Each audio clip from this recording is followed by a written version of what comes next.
Hi there, Starscream back. I've been wanting to do a review of the original Turtles movie for some time, and I thought now's a good opportunity to do it.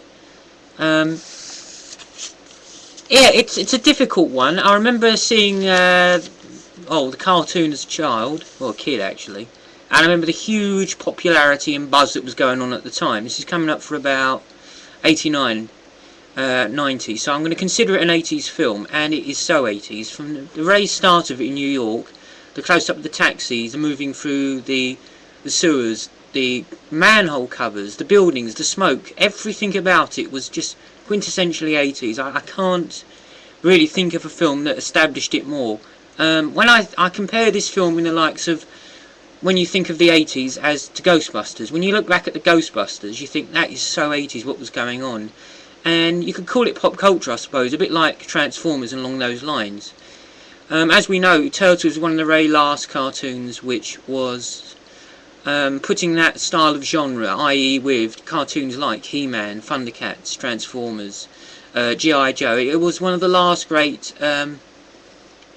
popular culture things of that time. And now when we moved into the 90s, they tried to recapture that with other things. Biker Mice from Mars is the one that I can think of, or SWAT Cats, or anything along those lines, but none of them really captured it like the Turtles did. So, as you can imagine, as a child growing up, Turtles mega popular. You've seen the cartoon, you've seen the characters, you've attempted to get the toys. Many a times I queued as a child, only to be disappointed after an hour's worth of queuing. I didn't get anything, they were completely sold out. So you can imagine the buzz going around. Right at the coming to the climax of their popularity, a movie comes along, and I remember hearing about it and thought, oh, that's got to be brilliant, that's got to be possibly the best thing ever, and you couldn't wait to see it. So here we come into the Teenage Mutant Ninja Turtles. Now here's where we get a little bit of problem, you see, because it was released in the UK, as we know, and the Americans had it as the Teenage Mutant Ninja Turtles. When it comes to the UK, I'm not sure if this is the rest of Europe, but for the UK we had to change it from ninja to heroes. Isn't that just crap? Absolutely no reason. So apparently they're Teenage Mutant Hero Turtles. You ever heard of anybody changing, training to become a hero? No, you train to become a ninja or some sort of martial artist expert. I suppose you train towards something, wouldn't you? You wouldn't train to become a hero. Oh, there we go. So we had the name changed. And the second biggest flaw which ruined it for the UK market is Michelangelo wasn't allowed to be seen using his nunchucks, because they are banned in this country. So there we go, we have masses of film cut out, all with Michelangelo's nunchucks. Nothing more annoying than the one-off face-off he has, one of the foot soldiers in the film, where it's him and a foot soldier, and they're both doing a sort of like a nunchuck duel, i.e. they're trying to outclass each other. Completely cut out of the film. So disappointing. And no more so than the end, where, as we know, Shredder runs at Splinter. Splinter's holding a pair of nunchucks, which Michelangelo dropped in the fight on the rooftop. He gets hold of the spear, the actual spear that, when Shredder runs up towards him, flicks him over the rooftop, holds him with the nunchucks, and while he says something, there's nothing worse than dying without honour, words along those lines, Shredder pulls out a knife in his back and throws it at Splinter. It wasn't actually in Shredder's back, sorry. It was actually, I don't know, in his belt, something along those lines. Throws it at Splinter. Splinter lets go, catches the knife. Shredder drops to his, doom until the next film comes along. I'm not going into details on that one. And, well, that's pretty much the end of Shredder. But if we see it in the UK one, all that happens is Shredder runs up at Splinter, hits, I don't know, the concrete as we see in the film, flips over, falls off the other side. The climactic end is completely ruined. All for the sake that nunchucks were banned in this country and we aren't allowed to see them. So that's most annoying. I might also like to state, when we were kids and we were coming up for waiting to see this film, I thought, wouldn't it be great to see Rocksteady and Krang and Bebop in the film?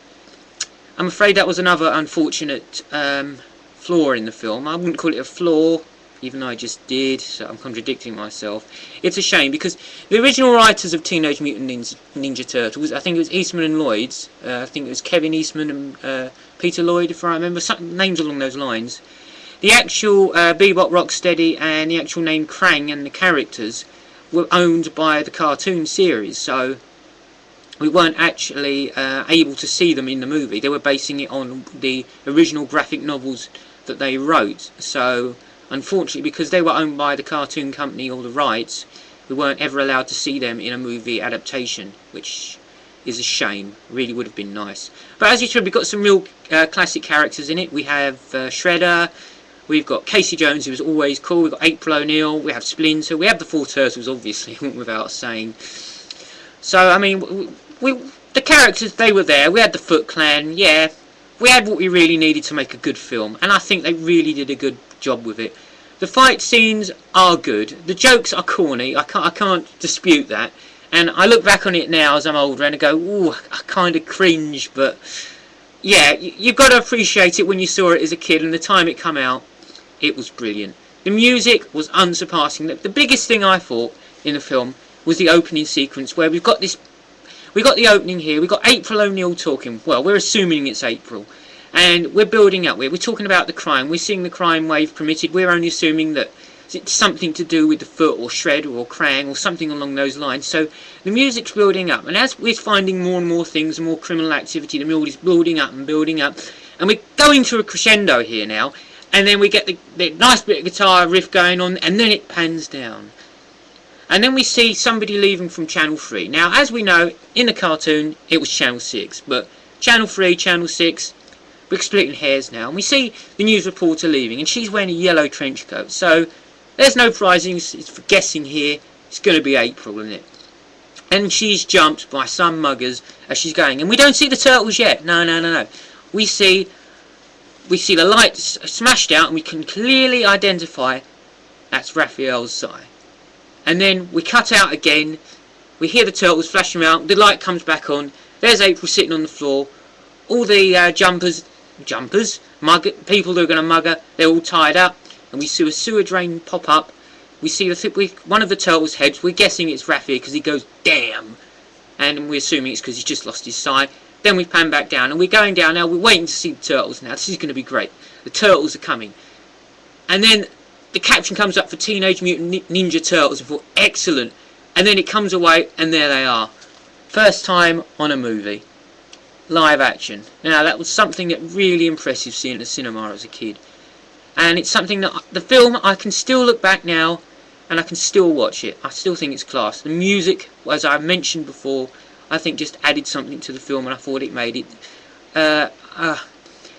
I sort of like lost for words to describe. The film wasn't brilliant.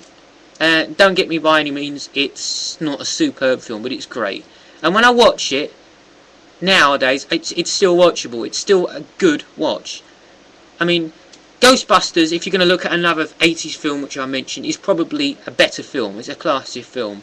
But as I said, this was probably aimed at kids. So when you look back at it and think, well, this is a bit stupid, the jokes are a bit corny, the violence is, well, it's a bit childish, is all I can say. And there's not a lot of dialogue. But since it was aimed at children, what can you say? Watching it as a 9 or 10-year-old kid, yeah, it's faultless, isn't it? It's only when you grow up and look back at it as an adult, you go, yeah, there's a few little things in it which changed, but yeah. On the whole, I thought it was a great film. We know that Turtles obviously have huge fan base still.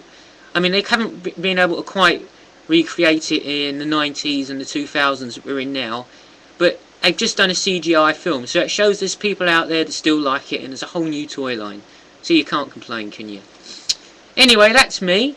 I just wanted to share my thoughts with the Turtles film. I hope it was appreciated. I hope to see everybody soon, and see you all out there. Take care.